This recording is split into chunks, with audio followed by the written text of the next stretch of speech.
No nosso bate-papo de hoje, iremos abordar um tema sensível, porém necessário. Comigo, o Wilson Ribeiro. Ei, Sônia, prazer de novo estar aqui no Conceito Podcast para falar desse assunto importante que a gente vai tratar aqui hoje. E o nosso convidado para este bate-papo é o Dr. Marcos Macedo, ele que é psicólogo, estudioso do suicídio e também faz parte de um grupo de ajuda às pessoas enlutadas. Obrigado, Dr. Marcos, pela presença. Eu que agradeço, o convite de estar aqui e, acima de tudo, de contemplar esse tema, que é um tema que a gente já fala no mês de setembro, todo ano, mas que é preciso falar também em outros momentos do ano, devido à importância que o tema tem. Doutor, tirar a vida é uma decisão individual? Pois é, essa é uma questão assim, até difícil de poder responder, né? Muitas vezes tem muita questão da individualidade, que a gente tem que ver de cada caso, né? Tem motivadores muito singulares, né? Então tem situações que às vezes é uma decisão individual, tem outras situações que tem um contexto também que contribui para isso, muitas situações estão ligadas também a algum transtorno de base, e que precisa ser trabalhado isso antes que venha a acontecer. Né? Doutor, você citou aí o contexto, né? A gente sabe que muitos casos acontecem de forma individual, mas outros acontecem porque há problemas que a pessoa já vem enfrentando. Como que a gente pode, enquanto família, né, as famílias podem perceber, existe algum sinal que essa pessoa possa dar que vai fazer isso? Alguma coisa que possa evitar esse tipo de coisa? É muito difícil, assim. Tem alguns sinalizadores, né, que são destacados, mas o suicídio ele tem uma experiência assim, que torna muito difícil uma prevenção mais exata, né? Se você pegar, por exemplo, uma experiência como pegar uma diabetes, por exemplo, uma doença crônica. Então, as prescrições da prevenção elas são mais fáceis de você ver, né? O suicídio, nem sempre você consegue tanta concretude assim, nessas prevenções. Mas existem alguns fatores, né, que você pode tomar cuidado. Por exemplo, quando você já tem uma recorrência do sujeito de tentativas, então você saber que ele já usou determinados métodos para tentar tirar a vida, eu acho que afastar esses métodos é um dos principais pontos, talvez o primeiro a se tomar, né? Então, e vai do cada caso de cada um, né? Para a gente poder ir percebendo isso. Né? Alteração do comportamento, né? A expressão mais fechada, a pessoa começa a ficar mais irritada. Isso são sintomas que têm que ser observados, né? Principalmente se isso vem acompanhado de um discurso de uma desvalorização da vida, né? De uma falta de sentido para as questões que até então o sujeito tinha na vida. A gente tem que estar mais atento, né? Essa desvalorização da vida, o que seria? Talvez o sujeito que passa a se isolar, aquelas atividades que eram prazerosas para ele, de repente ele deixa de fazer, se isolar no próprio quarto, das relações sociais. Então são fatores que a gente tem que estar sempre atento, né? E começa a falar mesmo de um discurso de uma desvalorização da vida. Acho que são ingredientes que a gente tem que estar muito atento. A gente vê muito, doutor, falando... É um assunto delicado, primeiro, de se falar, né? Mas a gente vê dos casos que acontecem, muitas pessoas que ligam o suicídio à depressão. A pessoa já é depressiva, se matou. A pessoa fez isso e tal. E sempre acaba associando o suicídio a algo que a pessoa tem. A gente consegue não é trazer isso, mas existe um perfil, a gente pode dizer... dos casos que acontecem no Brasil, que a gente sabe que são muitos, são pouco divulgados, mas acontecem, tem um perfil de um estilo de pessoa que faça isso? Que a depressão, principalmente a depressão grave, persistente, recorrente, ela tem como um dos seus critérios o pensamento e tentativa de autoextermínio, né? Então, uma vez com esse diagnóstico, a gente tem que estar muito atento, né? Mas tem pessoas que, embora a maioria tenha algum transtorno de base, né, tem pessoas que às vezes não vão apresentar isso.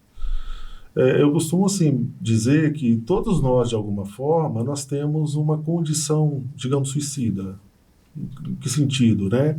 Acho que cada um de nós um dia perdeu alguém muito próximo, muito querido. Né? As pessoas costumam até usar aquela expressão, perdi o chão. Né? Então, nesse momento, é um momento que a gente está num vazio existencial ali.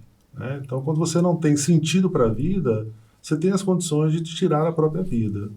Então, essa experiência que todos nós, de alguma forma, passamos, você imagina isso, uma pessoa que vivencia isso dia após dia, sem que tenha uma causa para isso. Então, um pouco assim do que essas pessoas vivenciam. Chega uma hora que elas querem, mais do que tirar a vida, é aliviar aquela dor que não tem muito como tirar, né? Como aliviar, ou como superar. E aí que vezes, muitos né? dos casos as pessoas não expressam, né, o que sentem, e a família, ou os amigos, ou quem está próximo, também não consegue perceber isso. Né? Sim, sim. E quando você tem essa situação de uma perda de alguém que dá essa sensação de vazio, está muito visível ali a razão daquele sofrimento. Então você tem exatamente a aproximação das pessoas, né?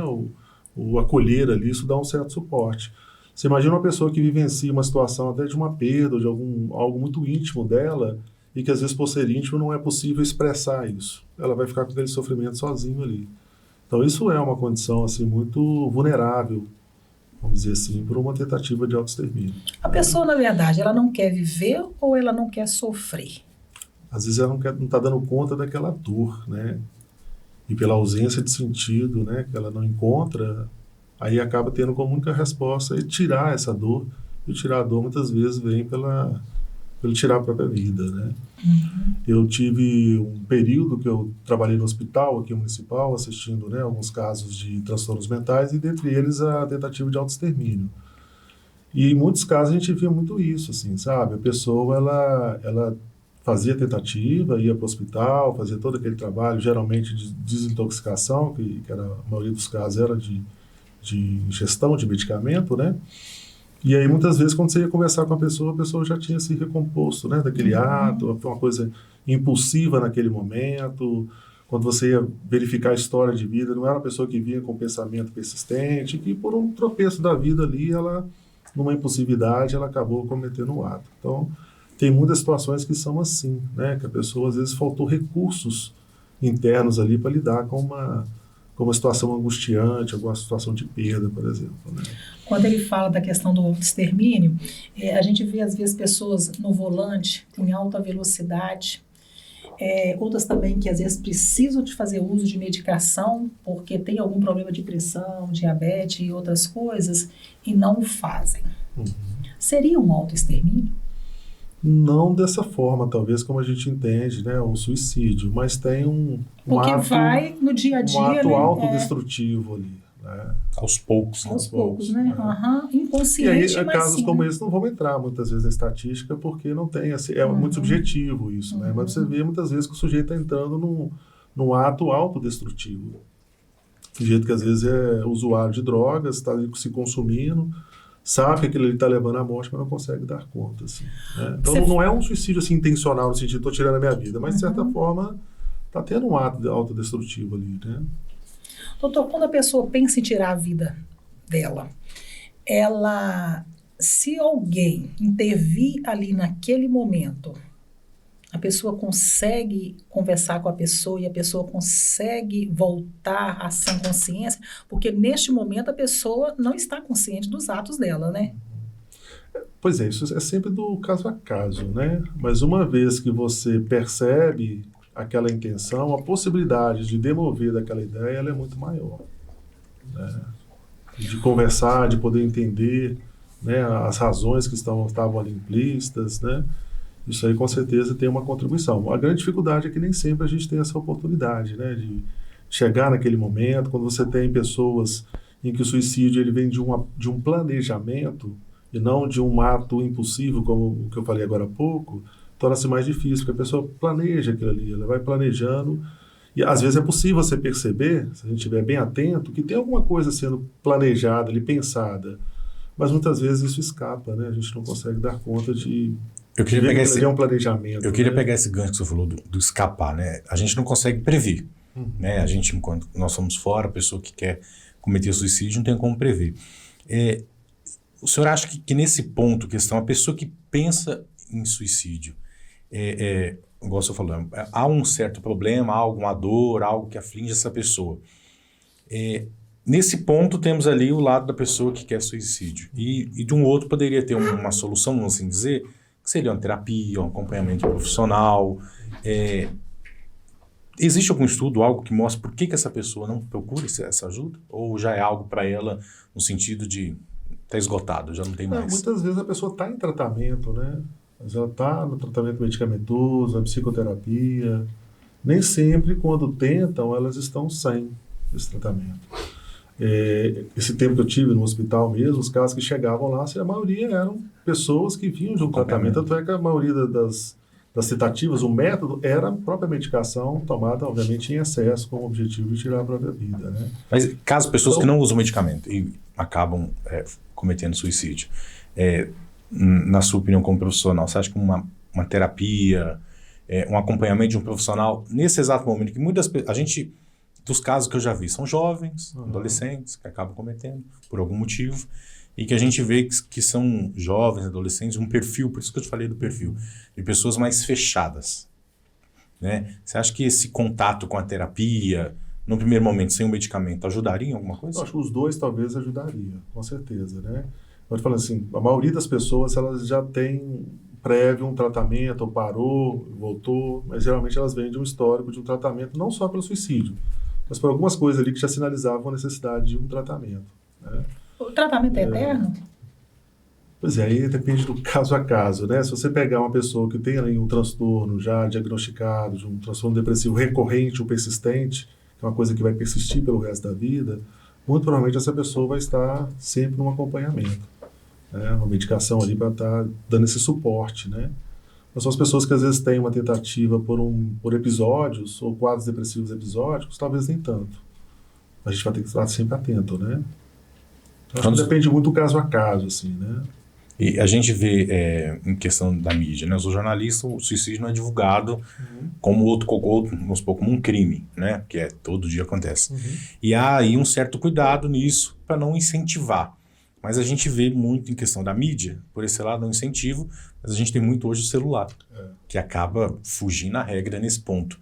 Como dosar o uso nesse ponto? Essa é uma questão que o Durkheim já apontava isso lá atrás, né? Quando ele escreve o livro dele, O Suicídio, ele já identificava o efeito contágio, né? Quando você tem uma divulgação em massa de um suicídio, a tendência é isso aumentar naquela determinada região, né? Porque tem pessoas que têm predisposição para, e aí aquilo ali é um potencializador, né? Depois, outros sociólogos também foram estudando esse fenômeno. Existe até o efeito Éder, né, que é um livro do Goethe, né, que é um romance em que no final o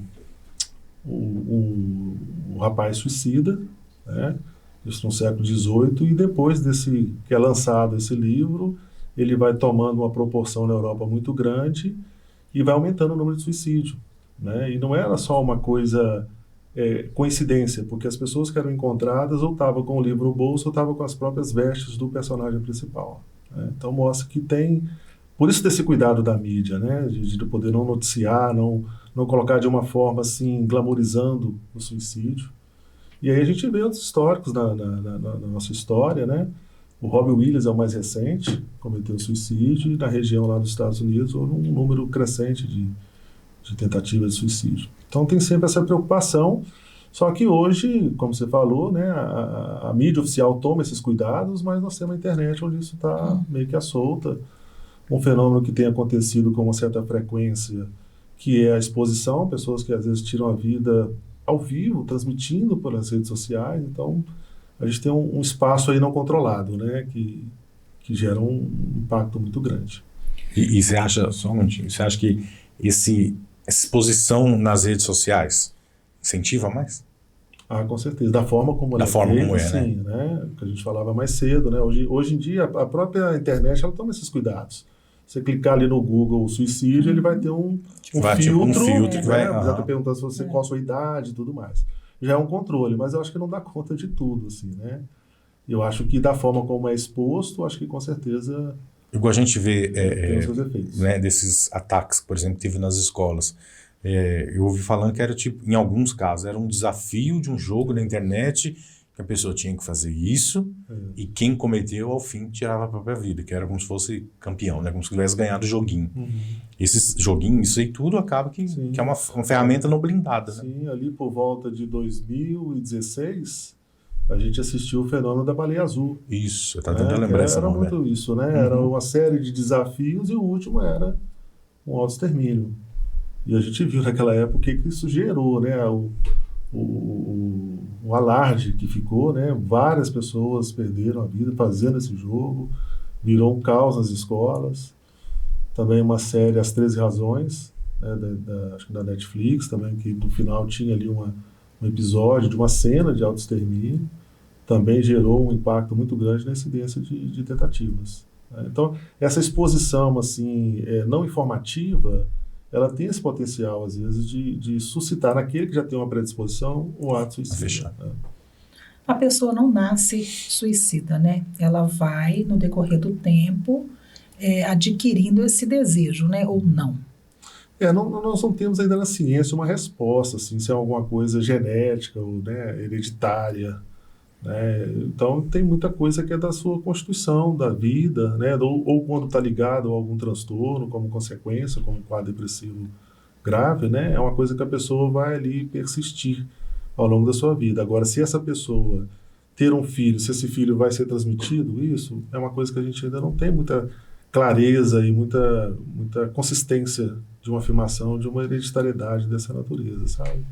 Mas tem alguma característica que você já olha para uma pessoa e já fala, opa, aquele ali realmente a gente tem que ter muito cuidado com ele, que a probabilidade de acontecer ela é grande, ou não tem essa característica específica? Eu acho que se você acompanha uma pessoa ou conhece ela já de algum tempo, você consegue perceber algumas mudanças que te deixam mais atento. Né? Olhar assim de cara é difícil, porque tem pessoas que são mais isoladas, são mais retraídas, é o jeito da pessoa ser. Isso pode não necessariamente estar ligado a um pensamento de desvalorização da vida e de autoextermínio. Agora, se tem alguém que vai mudando esse comportamento e vai se isolando, vai demonstrando um discurso mais pessimista da vida, eu acho que aí a gente tem que estar um pouco mais atento. E como intervir quando perceber? O que fazer? Aí talvez buscar uma ajuda, né, de um acompanhamento, estar mais próximo dessa pessoa. Né? E a possibilidade da pessoa não querer ajuda? Pode acontecer. Acho que não pelo suicídio em si, ou pelo pensamento em si, mas às vezes tem, tem pessoas que às vezes ela não reconhece uma necessidade de um acompanhamento, seja psiquiátrico ou psicológico. Mas quem está em torno ali está vendo as dificuldades e a necessidade. Nesses casos é sempre mais difícil, né? Porque não adianta, ou tem pouco efeito se você leva a pessoa se ela não tem essa consciência, essa necessidade de precisar.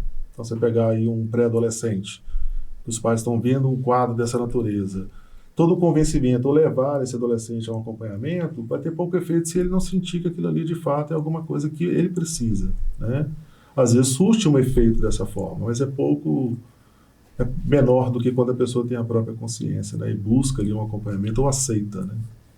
O uso de droga, e tem também a questão da bipolaridade, esquizofrenia, é muito próprio dessas pessoas cometerem ou não? Sim, são bem fatores de risco, né? Eu venho agora recente de 1 ano de trabalho no Serviço de Saúde Mental voltado para o álcool e drogas, e não só dos casos que a gente pôde acompanhar ali, mas todo caso que a gente recebe, fazer o primeiro acompanhamento, que a gente tem uma ficha de acolhimento, que é fazer a primeira entrevista, e lá nós temos um campo que você pergunta se a pessoa tem algum histórico, ou já pensou em tirar a própria vida. E eu que não trabalhava até então no serviço voltado para álcool e droga, eu me surpreendi pela quantidade de vezes que você tem registros ali. Né? Então isso bate um pouco com a literatura, né, que aponta que é um fator de risco. Né? E a gente vê muitas vezes assim, isso acontecer no pós-uso da droga. Assim, né? Não que a pessoa fez sob o uso da droga. Às vezes, após o uso, meio que um certo arrependimento, alguma coisa assim, isso comparece com uma certa frequência. Né? O maior índice é homem ou mulher? Olha, todos os dados, assim, tanto nacional ou internacional, apontam que as mulheres tentam mais. Mas os homens, eles são mais assertivos, né? Então, quando eles vão tentar o suicídio, eles fazem com métodos mais letais. E as mulheres menos letais, portanto, a incidência ela é bem menor. Mas tem uma faixa etária ou não? Temos. A gente tem aqui, no Brasil especificamente, nós temos as duas pontas, né? Os jovens e a terceira idade, né? Que também é um público de risco. Né? No período que eu estive no hospital, aqui no município, a gente fez um mapeamento em 2018, durante 8 meses, e a gente percebeu que, pelo menos nesse recorte que nós fizemos, não reproduziu essa estatística nacional no sentido dos idosos. Né? O público maior é ali até os 25, 27 anos de idade. Então, deram poucos casos de tentativas, né, na terceira idade.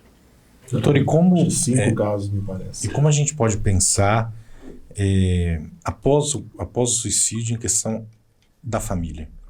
Né? Porque fica, além, óbvio, da dor da pessoa, de perder a pessoa, no caso, há muitas das vezes um sentimento de culpa por eu não conseguir ajudar, porque eu não percebi nada, como é que eu faço agora? Como lidar com esse lado, como ajudar essa família também nesse ponto? Esse é um ponto, assim, frágil, né? Que a gente tem pouca assistência às pessoas que têm sido nomeadas sobreviventes, né, do suicídio. E é isso aí, né? Fica uma dor interminável. É um luto que não se passa, né? Porque a cada data, seja de festividade, final de ano, a cada aniversário, isso se reacende cada vez mais. Essa pergunta também do porquê é uma coisa que não cessa, né? Não há um elemento que dá conta de responder essa pergunta, isso também gera um certo sofrimento, né? Então são familiares que precisam desse suporte para poder lidar constantemente aí com essa dor, né? A gente vê que é até difícil a gente saber como falar com a pessoa, né? Quando é algo esperado, vamos assim dizer, ou algo trágico, um acidente, né? Alguma coisa assim, a gente até acha uma palavra ali ou outra de conforto. Nesse caso é difícil conseguir achar essa palavra, o que falar, né? E a gente vê muito disso, do sentido da pessoa, ela sabe que a pessoa quer ajudar, mas não sabe como, né? Nesse ponto. Como que a ajuda profissional entra nesse caso? Você me fez lembrar, eu tenho um grupo de estudos, né, que a gente discute a questão do suicídio, aí a gente teve uma colega que trouxe um relato dessa natureza no final de semana, né? Que ela tem um amigo que perdeu o pai quando ele tinha 2 anos de idade. É uma coisa que a gente nunca para pensar, né? Quando você fala que o seu familiar morreu, a primeira pergunta que vem na sequência, de quê? De quê? E esse cara vive a vida inteira com essa angústia, né? Quando surge uma situação que ele tem que falar que o pai dele já faleceu, vem sempre essa pergunta e coloca ele diante da angústia de ter que lidar com essa morte, né? Do pai por suicídio, né? Então ele disse para ela assim, é uma coisa que nunca a pessoa deveria perguntar a alguém, de quê? Mas é pela experiência dele, né? Pela dificuldade da natureza dessa morte, porque é a palavra que todos nós fazemos, né? É natural que a gente pergunte, mas para o outro que perde, tem essa perda, e ainda a gente pergunta terrível, de né? quê, e quando fala, por quê, né?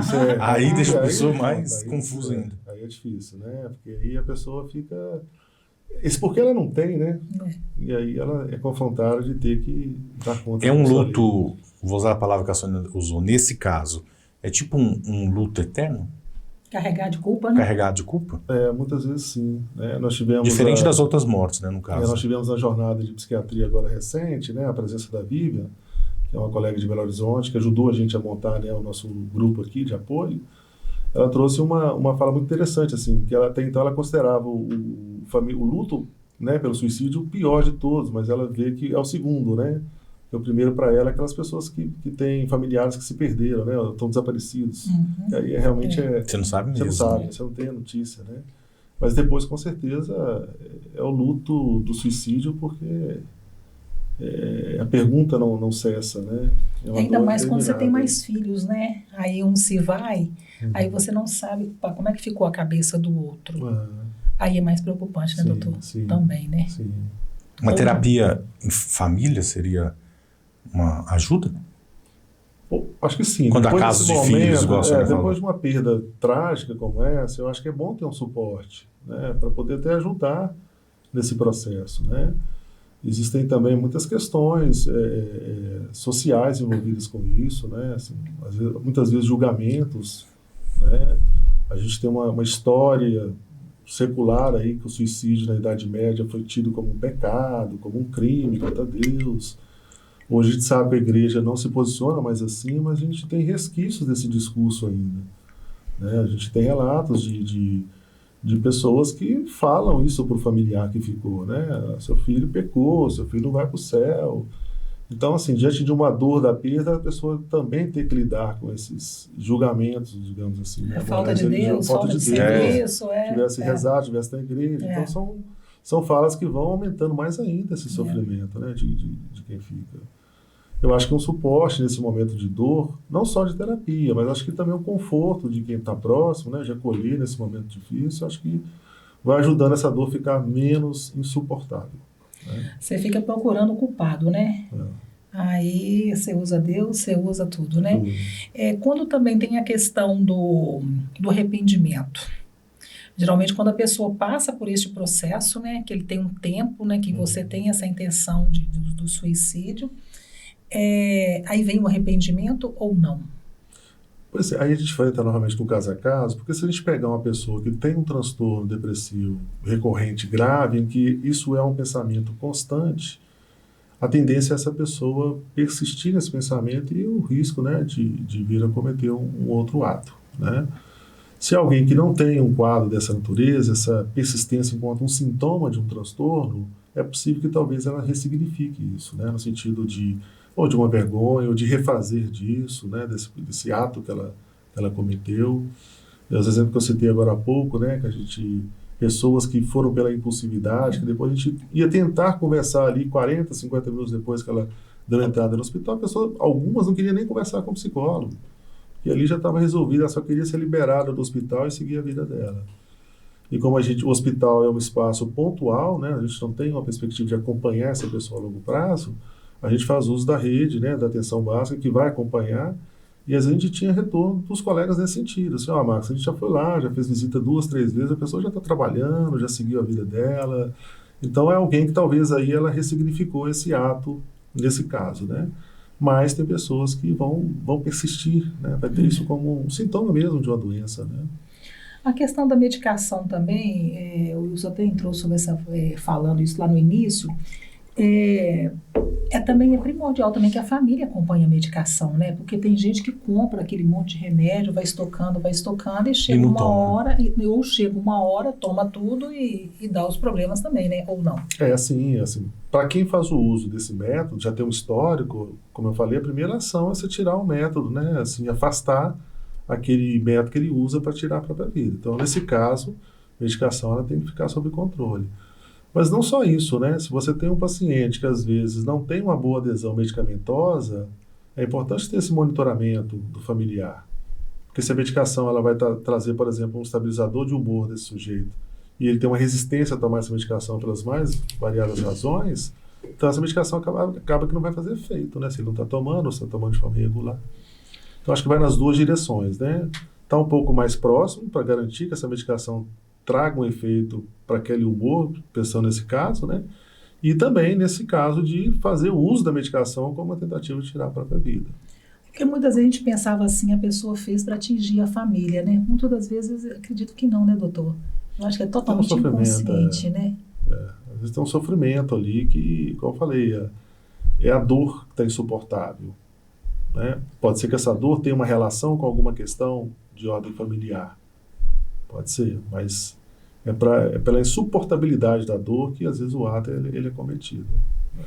Mas às vezes, quando você fala que tem uma ordem familiar aí, muitas das vezes o pai e a mãe não tem essa diferença de tratar o filho e aquilo está na cabeça da pessoa, né? Pode também ter questões bem concretas, assim, não só com pai e filho, mas questão também de outros familiares, né? Alguma coisa que sirva como um gatilho, não como uma justificativa do ato. Você tem um sujeito que já tem uma predisposição, já tem um pensamento de autoextermínio. Então, qualquer situação que gere nele uma angústia dentro de casa, não que isso é a causa, mas isso pode ser um gatilho, né? Para que naquele momento que ele já estava angustiado, talvez esse fator foi o que faltava.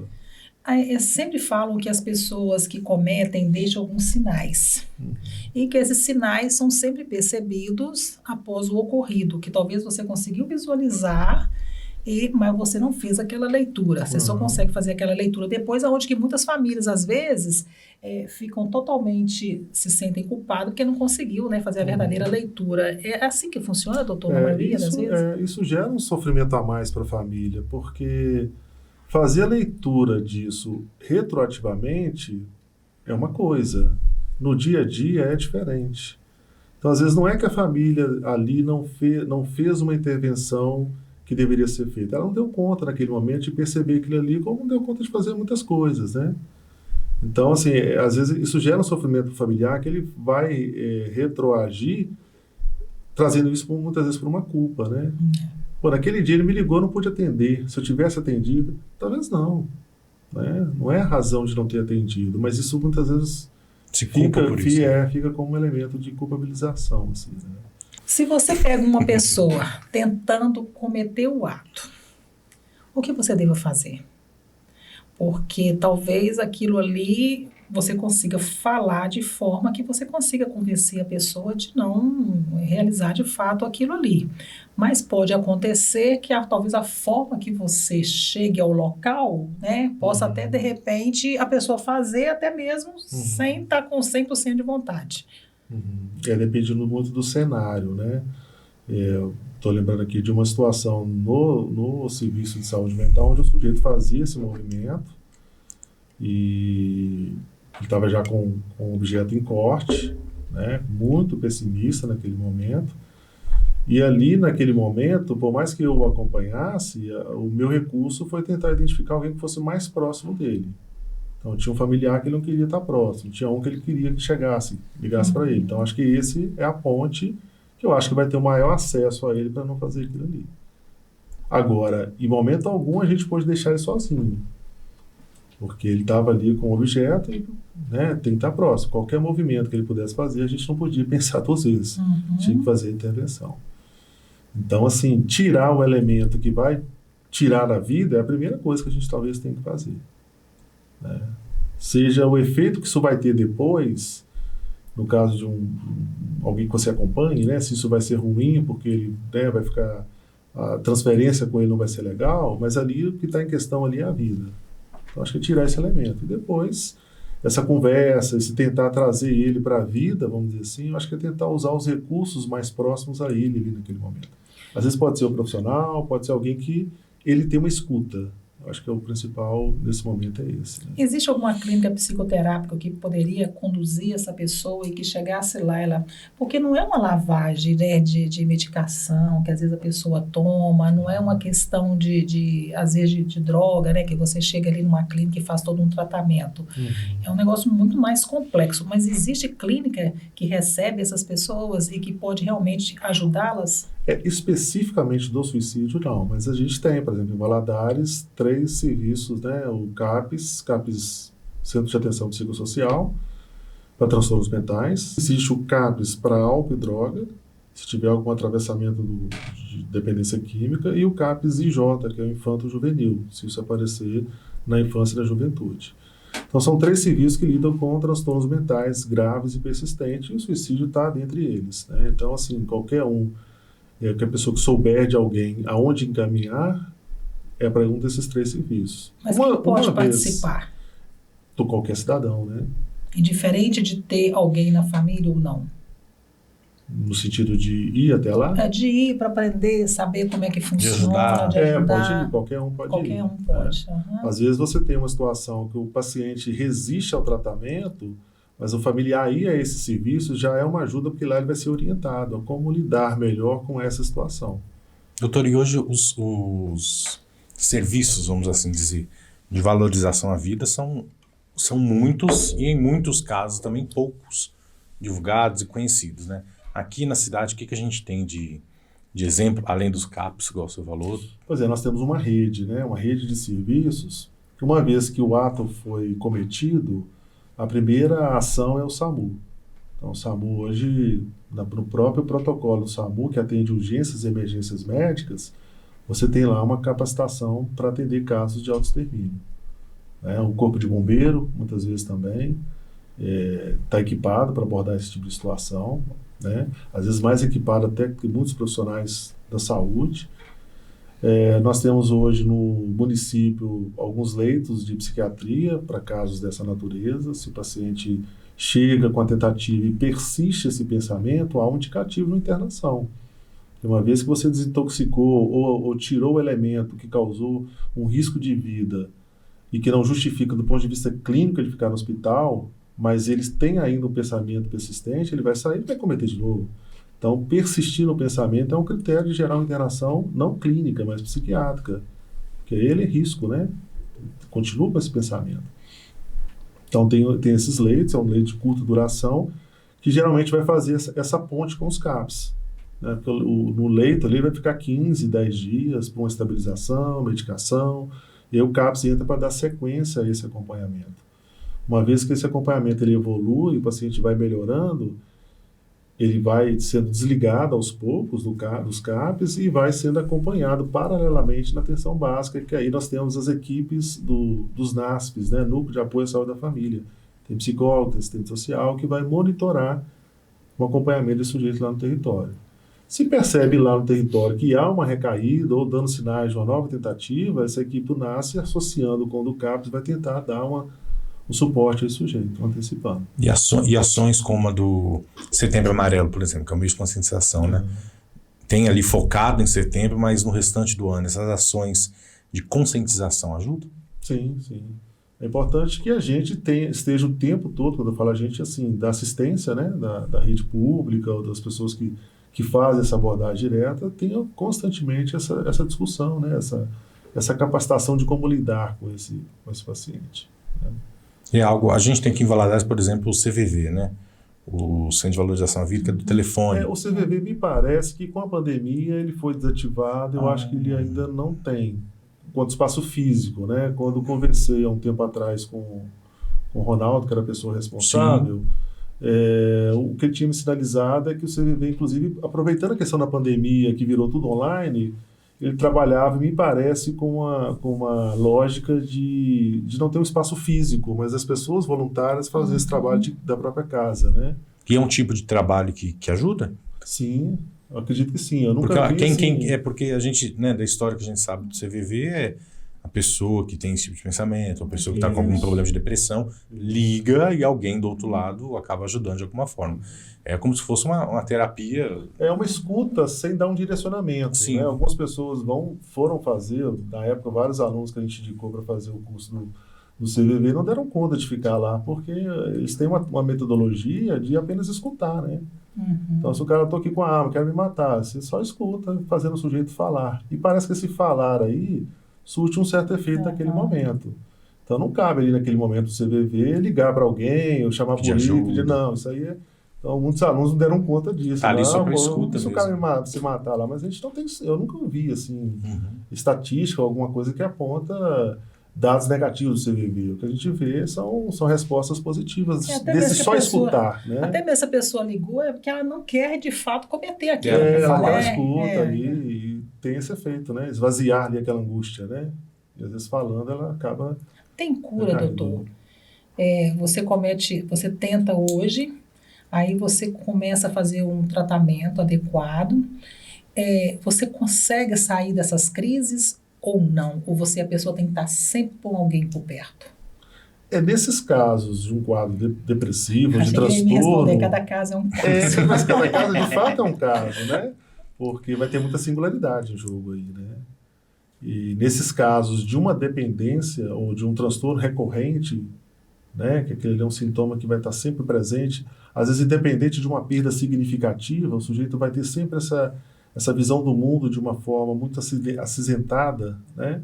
Então esse sujeito vai estar sempre sob ali os cuidados de um acompanhamento e alguém com muito atento, né, com esse sujeito. É diferente daquele que não tem um transtorno, mas que no momento de um certo tropeço, talvez pela impulsividade, ele possa vir a cometer. São duas formas de lidar diferentes, assim, né? Quero pegar esse gancho que você falou da vida acinzentada. A pessoa que tem esse histórico, né, faz uso de medicamento, né, vamos pensar nessa pessoa. Ela deve ser, porque a gente em muitos casos pensa que esse tipo de pessoa deve ser evitado, deve ser deixado quietinho, no quarto, descansando e tal. Ou ela é um tipo de pessoa que precisa do social. Precisa ter gente, precisa sair, precisa distrair a mente. Porque muitas vezes a gente pensa que esse tipo de pessoa só quer ficar ali, então não vou nem dar conta. Eu sou amigo, não vou chamar, não. Tem que ser ao contrário, né? Sim. Mesmo que ele não vá, chame, né?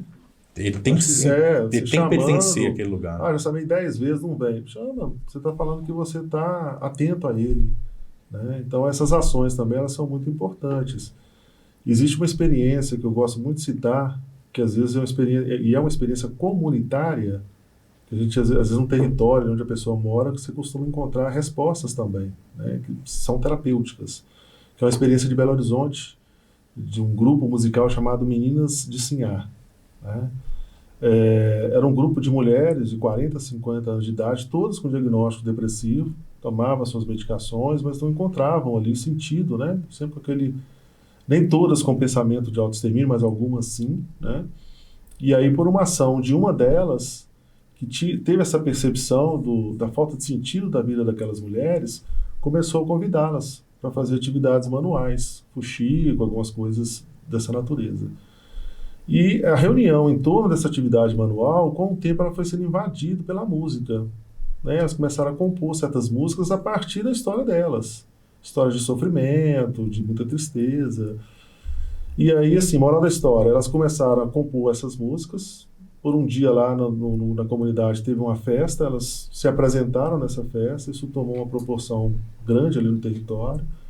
Foram convidadas na comunidade vizinha, de eventos em eventos elas se tornaram, podemos dizer assim, quase celebridades, né? Porque elas, durante um bom tempo elas foram patrocinadas pela Avon, cantaram com personalidades da música brasileira, Gilberto Gil, Daniela Mercury, viajaram para a Europa e tudo mais.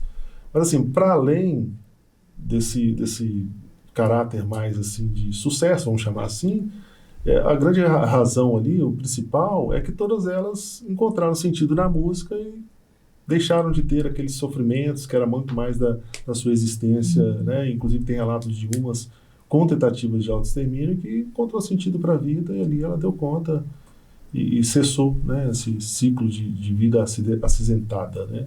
Então, assim, tem algumas situações que é importante fazer o tratamento, é importante ser acompanhada, mas esse apoio familiar e comunitário também, ele tem uma significação. Não é isolar a pessoa que vai resolver, não. Exatamente. Acho que em todo mundo, né? Uma vez eu ouvi uma diretora de uma escola falando assim, da necessidade de identificar o perfil das pessoas com pensamento de autoextermínio para ser mais próximos delas e acolher, né? Acho que a gente tem que fazer isso na escola com todo mundo, né? Não é só com essas pessoas, né? Essa afetividade mais próxima que talvez, né, torne a escola mais acolhedora, né? E a sociedade como um todo. Pegando o gancho, quando a gente falou lá atrás assim, é falta de Deus, é falta de serviço, a igreja também, eu acho também que é muito importante, né? Quando você disse aí das mulheres, né, que a música faz com que elas elevem, aumente a autoestima dela, a igreja também cria uma fé na pessoa, a pessoa consegue ver a vida por outro lado, né? Sim. Eu também acho que, quando a gente fala da falta de Deus, eu acho que realmente essas pessoas também, elas têm que buscar de fato, né? Os pais tentar inserir a igreja, que é muito importante na vida delas, né? A religiosidade, ela é fundamental, né? Também para os pais, no caso aí dos enlutados, isso é muito importante também, né? Para lidar com essa dor que se foi, né? Que tá, né? E até quando a gente fala assim da dor, a gente pensa, né? Porque é a família no todo, é a amizade. Eu acho que atinge muita gente. Até a própria pessoa que vai ali na hora do ato e pega aquela situação ali, não deve ser fácil, né? Você deve acompanhar aquilo ali psicologicamente durante muito tempo, né? Isso pode criar nessas pessoas também um transtorno ou não? Ou elas começam a dar mais valor à vida? Olha, gera um trauma, é uma cicatriz que não se fecha, né? Toda vez que esse familiar traz essa cena, ela é impactante.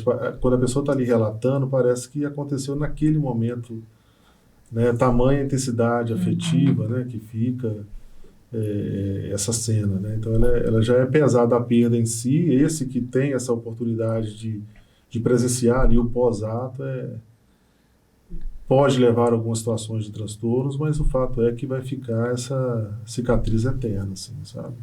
De uma dor muito forte, né? Eu ouvi uma mãe de uma pessoa suicida falando para as pessoas, pedindo aos adolescentes que conversassem mais com os pais, com as pessoas, que falasse o que elas estavam sentindo de fato e que os pais também pudessem ouvir também os filhos, porque hoje em dia, né, só os filhos hoje que não têm tempo para os pais também não têm tempo para os filhos. Mas essa abertura de conversação também, ela tem também de ser de percepção, né? Porque nem tudo o filho conta pra gente. Mas a gente tem que realmente ficar atento mesmo, né? As atitudes, a expressão do dia a dia. Tem um exemplo, a pessoa está triste, está com raiva, tem um prazo que é normal a gente ter uma ira existe opa, fulano ficou com raiva hoje o dia inteiro, opa, mas fulano já tem 2 semanas que está raivoso. Existe um prazo que é normal? É o caso a caso. Porque, de fato, é isso. Assim, né? Acho que o mais importante de ver isso na pessoa é pegar a sequência temporal dessa pessoa. Isso, ela é assim, ela vem se mantendo assim, isso dá uma curva de mudança. Quando tem essas mudanças que a gente tem que estar um pouco mais atento, né? A adolescência, você tem esse momento da vida em que os adolescentes vão se desligando dos pais e vão se ligando a outros grupos, né? Os grupos de pares e tudo mais, né? Agora, desligar dessas figuras parentais, que é um processo natural da vida, não significa que do lado de cá tem que haver esse desligamento, né? A gente tem que estar próximos, né? E acompanhar esse movimento. Né? E acho que é por aí. Não dá para ter uma resposta, assim, né? Receita, né, de se é ou não é. A gente tem que acompanhar o caso a caso. Né? Doutor, no caso da família enlutada, a gente pode dizer que o tempo, parece jargão, mas o tempo é o melhor remédio? Assimilar tudo e... Para alguns eu nem sei se o tempo vai dar conta totalmente, né? Porque é muito vivo, né? Muito viva essa dor e ela é constantemente relembrada, né? Reavivada pelas datas, né? Por uma situação que às vezes parecida que acontece, que automaticamente revive essa experiência. Então, o caminho é ressignificar isso, né? Ressignificar e fazer com que a vida possa dar sequência mesmo com essa dor, que seja muito intensa. Porque o mundo precisa dessas pessoas, né, que ficaram, né? Os familiares, os amigos. E essa questão do apoio depois do ocorrido à família. É muito importante, né? Sim, do fato, né? Depois do ato, você ir fazer uma visita aos pais, ou aos irmãos, ou quem quer que ficou, isso ajuda, isso conforta também as pessoas, né? Ou seja, mas depende também da forma que a pessoa vai chegar na casa da visita e abordar, né? Tem que ser acolhedora, né? Tem mais ouvir, né? O negócio é ouvir, não perguntar, né? Porque é aquela pergunta, né? Por quê? Então, deixou o bilhete, como é que foi? E como você falou, assim, tem hora que a gente não tem muito o que perguntar ou como perguntar. Acho que só estar presente ali, às vezes, dá um conforto, né? Uma acolhida. Né? Wilson, tem mais alguma dúvida? Respondidas. Doutor, muito obrigado pela participação. Depois eu quero que o senhor deixe o contato ou o site, né, onde que as pessoas possam procurar apoio, porque muitas vezes você tem um filho dentro de casa e às vezes ele está numa situação que você não sabe, opa, é isso, não é? Então, assim, de repente esse grupo aí pode apoiar essas pessoas, né? E também, né, abraçar os enlutados aí que talvez muitos não saibam, né? Quero te agradecer demais por esse bate-papo de hoje. Eu que agradeço e aproveitar a oportunidade para divulgar o grupo, né, de apoio aos enlutados, que a gente está começando aqui na cidade há um mês, né? E é um espaço para acolher essa dor, né? E ajudar esses familiares. Conceito Podcast. Se inscreva em nosso canal.